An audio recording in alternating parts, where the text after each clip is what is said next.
Indonesia itu baru dapat inflasi terendah di bulan Januari 2025. Tapi ini good news apa enggak ya? Kalian tahu nggak sih, kita tuh lagi di krisis multidimensi. Bahwa Indonesia saat ini berada di titik inflasi terendahnya sejak tahun 2000, yaitu 0,76%. Konsumsi kita berkurang, daya beli kita juga turun. Dan jika terus dibiarkan, kita bisa memasuki fase krisis multidimensi yang kuat banget. Di video kali ini, saya bakal bahas tentang bahaya dari semua sinyal yang ada dan apa impactnya ke teman-teman dari low income class, medium income class, sama high income class. Ini lumayan bahaya loh. Saya William, orang yang lagi kerja di startup dan lagi bikin startup juga, dan content creator di YouTube.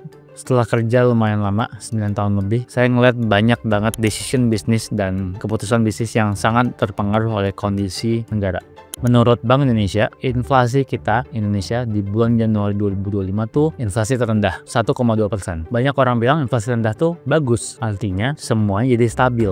Tapi dalam pengalaman saya, ini tuh bukan hal yang bagus. Video ini tuh terinspirasi sama videonya Ferry Irwandi yang ngomongin hal yang sama. Tapi aku nggak nonton videonya sampai beres, cuman aku pengen bahas dari sisi orangnya gitu. Apa yang kita bisa lakuin dengan fakta itu. Di video kali ini tuh aku breakdown dari income level, karena income level tertentu itu punya impact yang beda sebenarnya dengan keputusannya. Jadi ada yang di bawah 5 juta, 5-20 juta, sama di atas 20 juta per bulan. Jadi sebelum kita deep dive ke dagingnya, teman-teman boleh klik tombol subscribe dan kita langsung masuk aja ke videonya.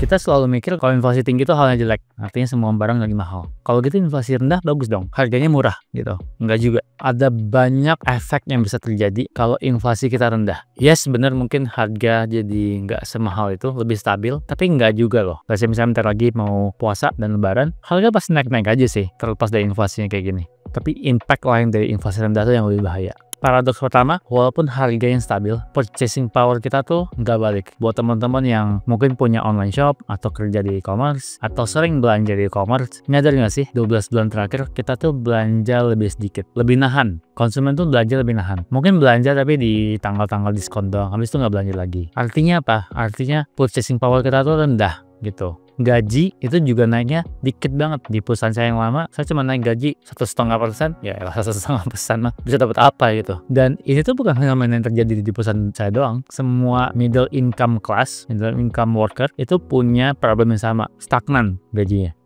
Yang kedua, miskonsepsi lain tentang inflasi rendah itu artinya ekonomi kita lagi bagus. Padahal enggak juga, karena biaya bisa naik loh walaupun inflasi kita rendah. Tapi UMKM tuh nggak bisa naikin harga karena daya beli juga lagi rendah. Perusahaan jadinya nggak bisa expand atau hiring atau bahkan doing layoff sekarang. Bank bakal dapat bunga yang rendah. Kenapa bank bunga rendah? Karena inflasi kita rendah, konsumsi perlu dinaikin kan. Konsumsi perlu dinaikin ya bikin orang gampang buat minjem supaya ekonomi muter, supaya duitnya muter. Tapi duit nggak bakal muter karena kriteria landingnya bakal diperketat gitu. Kayak kalau teman-teman tahu di zaman COVID susah banget tuh buat ngajuin peminjaman, karena bank juga sangat hati-hati buat ngasih pinjaman duit karena bisa jadi nggak bayar. Dan yang menarik, inflasi rendah ini efeknya beda-beda ke income level tertentu. Income level yang mungkin menengah ke bawah itu agak susah, yang menengah juga beda. Kalau yang atas ya mungkin nggak terlalu ngaruh, tapi ngaruh dikit lah gitu. Mungkin saya di video ini bakal bahas ke menengah ke bawah sama yang menengah aja. Contoh misalnya buat yang menengah ke bawah, mungkin harga makanan nggak senaik itu, tapi kalian bakal ngalamin fase-fase mungkin di layoff, atau misalnya demand lagi turun, atau misalnya diubah dari karyawan tetap jadi kontrak, atau misalnya kontraknya diubah gitu. Kenapa? Karena sekarang situasi bisnis lagi nggak stabil. Kalau impact ke yang ekonomi menengah itu mungkin karirnya bakal stuck gitu, dan mungkin banyak cicilan yang perlu dipikirin cara bayarnya. Terus gimana? Kita udah siap belum dengan hal-hal kayak gini? Jadi kita bilangnya second order effect dari sebuah sinyal, yaitu di sini sinyal inflasi terendah di Indonesia, itu bikin kita bisa lebih siap gitu untuk menghadapi yang terjadi.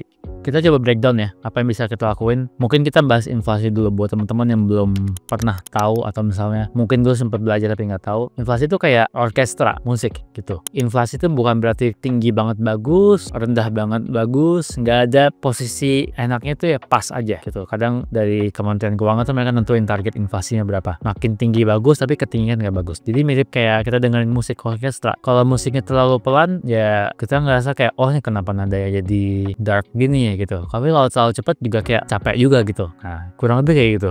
Inflasi Januari itu 1,2%. Itu sebenarnya di bawah targetnya sekitar 2,5%-an kalau nggak salah. Buat orang yang low income atau menengah ke bawah yang di bawah 5 juta, good newsnya kalau inflasi kita rendah, harusnya ya bahan-bahan baku gitu lebih stabil. Kayak beras, minyak, segala macam. Harusnya relatif stabil. Tapi menurut riset kalau di masa-masa low inflation kayak gini, income teman-teman yang menengah ke bawah tuh bisa turun. Karena mungkin tipikal pekerjaannya yang sifatnya harian atau misalnya pekerjaan yang tidak stabil dan sebagainya. Jadi mungkin harga nggak terlalu naik. Tapi ini nggak bisa dijamin juga harga nggak naik ya. Karena bentar lagi kan bakal musim harga naik puasa dan lebaran. Tapi earningnya teman-teman tuh bisa turun loh. Itu yang perlu dihati-hatiin. Karena kenapa? Karena company nggak hiring sebanyak itu, lagi ngelakuin efisiensi, berusaha buat survive segala macam gitu. Dan ini tuh sebenarnya udah terjadi bulan-bulan lalu gitu. Kita udah dengar banyak banget berita layoff, tapi baru terjadi mungkin efek inflasi rendahnya Januari. Itu baru kerasa gitu efeknya. Gimana cara navigasinya kalau buat yang menengah ke bawah? Saranku ya deh sekarang, teman-teman harus punya tabungan. Kalau nggak punya tabungan, bahaya banget. Terus usahain punya tabungan 6 bulan dari biaya bulanan teman-teman. Jadi kalau misalnya sebulan ngeluarin duit sekitar 3 juta dikali 6, 4 juta dikali 6 gitu. Teman-teman bisa, yang kedua, simpen itu di digital bank yang nawarin bunga yang tinggi. Teman-teman bisa carilah banyak. Usahain jangan dipakai sama sekali uangnya. Kenapa? Karena ini benar-benar buat survive aja dulu. Kita nggak tahu apa yang terjadi ke depan. Yang kedua, menurutku teman-teman perlu invest di perkembangan skill sendiri, self development ya. Tapi invest ke yang gratis aja dulu, kayak misalnya prakerja atau misalnya kayak nonton YouTube kayak gini gitu. Ini udah oke banget. Terus fokus ke digital skills yang masih dibutuhin, kayak sosial media atau misalnya kayak yang berhubungan dengan data segala macam gitu. Kita upgrade skill, fokusnya ke sana. Karena mungkin impact yang paling bedanya adalah teman-teman bakal harus switch karir. Karena mungkin kerjanya sekarang tuh udah nggak relevan dan nggak ada budgetnya dari perusahaan gitu. Siap-siap aja dari sekarang. Itu dua hal. Jadi buat teman-teman menengah ke bawah, yang pertama punya emergency fund, yang kedua cari karir yang prospeknya lebih oke dan belajar gitu. Pakai yang gratis dulu. Banyak banget kok sekarang yang gratis. YouTube gratis semua tuh. Tinggal nonton iklan aja dikit-dikit. Ini aku bikin YouTube juga karena aku juga terbantu dari YouTube.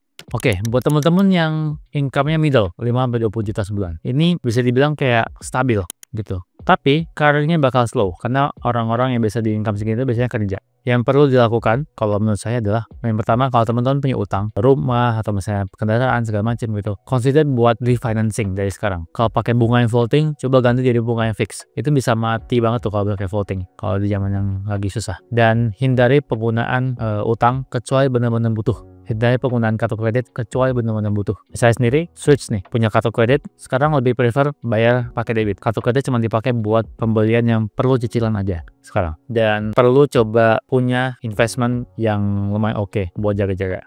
Yang kedua tuh punya planning untuk karirnya. Ini yang saya suka ajarin, teman-teman bisa cek di YouTube saya. Tapi teman-teman perlu punya side income lain. Streaming income-nya harus banyak, jangan cuma dari kerja doang. Karena impact paling gede dari ini adalah bisnisnya tuh slow. Bisnis kantor teman-teman tuh pasti slow kalau inflasi kita lagi rendah. Kalau bisnis slow ya nggak bakal ada tuh namanya bonus tahunan, naik gaji segala macam gitu. Jadi teman-teman perlu punya income stream lain, antara itu ngajar kayak consulting kayak apa kayak gitu. Teman-teman cek video saya yang bahas tentang side hustle. Terus teman-teman juga ikut networking gitu di LinkedIn segala macam gitu. Mulai siapin CV deh kalau saranku.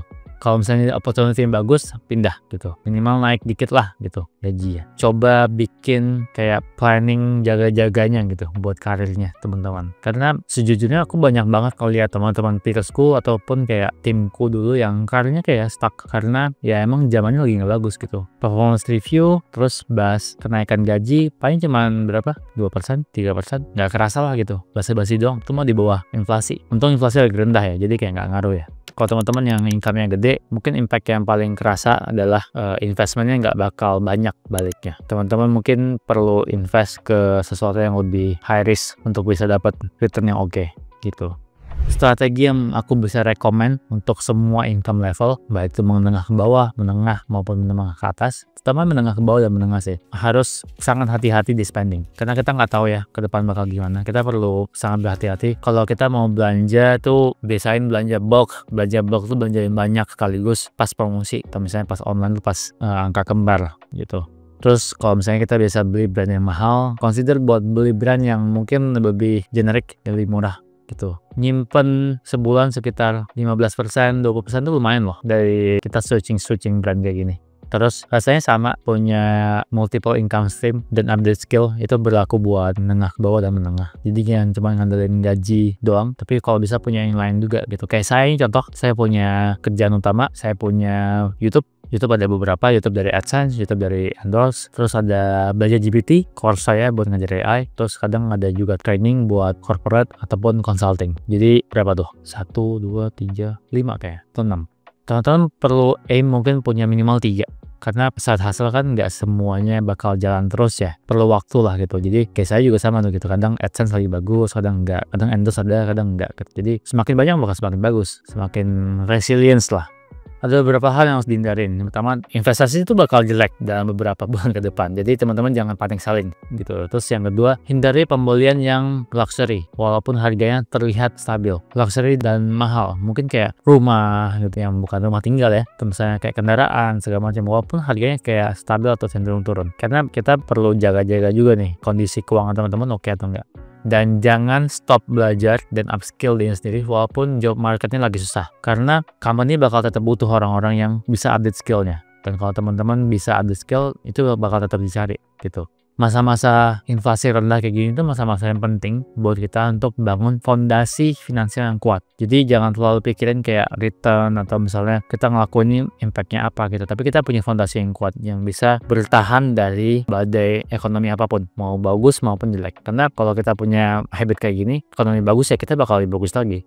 Another thing yang aku pengen bahas adalah ini tuh bukan cuma berlaku buat individual doang. Hampir di semua aspek tuh lagi susah. Biasanya kita ngomongin bisnis. Barang-barang dari luar negeri, import itu banyak banget yang murah. Dan ini bisa bikin produk kita tuh kurang kompetitif. Ujung-ujungnya ekonomi lagi rendah lagi, lagi slow lagi. Jadi udah mah kita daya belinya lagi kurang oke, terutama kalau lagi bisnis ya. Barang-barang di luar, pengusaha-pengusaha di luar dari China terutama, itu bisa langsung masuk ke Indo. Yang itu bisa bikin ya kita jadi makin susah kompetisinya gitu. Jadi teman-teman harus pikirin faktor-faktor kayak gini juga. Terus kayak regulasi. Contoh misalnya industri yang paling dekat sama aku tuh e-commerce, karena aku pernah kerja di e-commerce. Kayak regulasi retro di e-commerce yang sekarang banyak jadi komplain. Kita sebagai konsumen enak sih, kita beli barang, kita nggak suka, kita tinggal balikin. Tapi buat sisi penjualnya itu nggak suka kalau dibalikin, barang yang balik itu belum tentu bisa dijual gitu. Belum lagi kompetisi banyak segala macam gitu. Teman-teman kalau ke daerah Jakarta Utara tuh banyak banget tuh brand-brand, kantor-kantor brand-brand dari China yang langsung ada di Indonesia. Itu gimana cara compete-nya kalau harganya murah banget dan mereka bisa penting harga. Jadi kita tuh lagi dapat krisis multidimensi, dalam artian banyak dimensi hidup kita yang kena gitu. Salah satu fondasi yang perlu ada, ini baik bisnis maupun personal, itu kita perlu punya cash flow yang lumayan oke, reserve cash yang lumayan oke gitu. Jadi dua itu tuh harus fundamental dibenerin. Cash flow ya tadi, income stream harus dibanyakin, reserve cash ya emergency fund harus ada. Jadi kita punya nafas lah untuk bisa manuver. Kalau enggak, kalau mepet banget, fokus ke sana aja dulu, punya sana dulu. Jadi recapnya adalah inflasi rendah tuh bukan selalu artinya bagus. Kadang impactnya tuh nggak kerasa sama kita gitu. Impact yang paling kerasa ya kalau di teman-teman yang menengah ke bawah, harga mungkin stabil tapi peluang kerja jauh lebih sulit gitu. Karena opportunity buat loker tuh jauh lebih sulit. Kita udah ngeliat banget banyak orang yang nganggur gitu. Terus buat teman-teman yang menengah itu financial planningnya harus dibagusin, terutama untuk pembelian yang mahal. Itu harus dipikirin gimana cara buat bisa dibayarinnya. Kalau misalnya teman-teman ngerasa analisis kayak gini lumayan ngebantu, tolong klik tombol subscribe dan komen, kasih tahu ke aku apa yang teman-teman suka gitu. Kita bisa bahas video-video lain tentang strategi buat kita bisa manuver krisis ekonomi ini bareng-bareng. Selain itu aku mau ngabarin kalau aku punya jenis konten lain, teman-teman bisa jadi close friendku lewat email gitu. Teman-teman masuk ke williamjafar.com, scroll terus masukin emailnya, teman-teman bisa jadi close friendku dan teman-teman bakal dapat konten eksklusif dari aku yang isinya bisa tentang tulisanku, hal-hal yang aku rekomendasiin maupun event-event lain yang mungkin aku bakal adain ke depannya. Karena aku bakal ngabarin ke close friendku dulu baru ke orang-orang lainnya gitu. Jadi buat teman-teman yang tertarik boleh langsung buka williamjafar.com ya. Kurang lebih gitu, sampai jumpa di video selanjutnya. Bye bye.